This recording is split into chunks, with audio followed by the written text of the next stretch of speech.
মুসলমানদের অন্যতম প্রধান ধর্মীয় উৎসব হল পবিত্র ঈদ উল ফিতর। বিশ্বের অন্যান্য দেশের মতো বাংলাদেশেও আনন্দ উচ্ছ্বাসের মধ্য দিয়ে উদযাপিত হচ্ছে এই মহেন্দ্রক্ষণ। উৎসবের আমেজে মুখর সারা দেশ, পরিবার পরিজনের সঙ্গে আনন্দ ভাগাভাগি আর ভালোবাসার বন্ধনে আবদ্ধ হওয়ার এক অনন্য দিন এটি।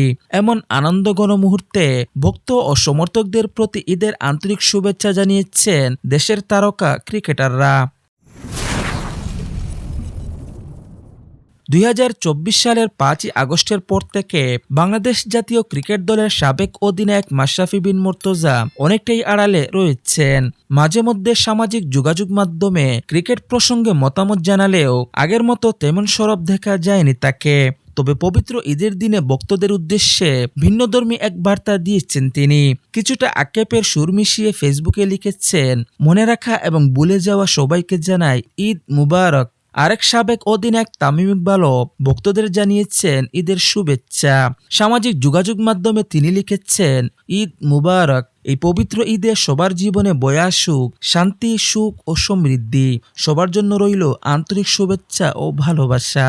জাতীয় দলের আরেক সাবেক অধিনায়ক সাকিব আল হাসান দীর্ঘদিন ধরেই রয়েছেন দেশের বাইরে। যুক্তরাষ্ট্র থেকেই ভক্তদের জানিয়েছেন ঈদের শুভেচ্ছা।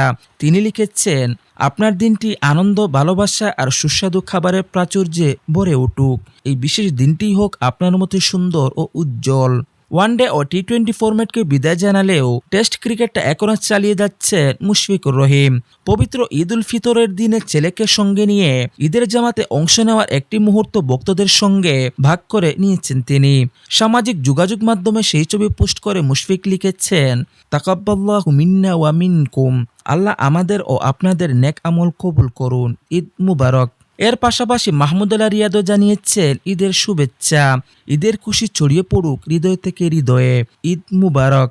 পারভেজ হোসেন ইমন সামাজিক যোগাযোগ মাধ্যমে লিখেছেন, ঈদ মুবারক। প্রার্থনা করি সুখ, সমৃদ্ধি আর হাসিতে ভরে থাকুক প্রতিটি ঘর।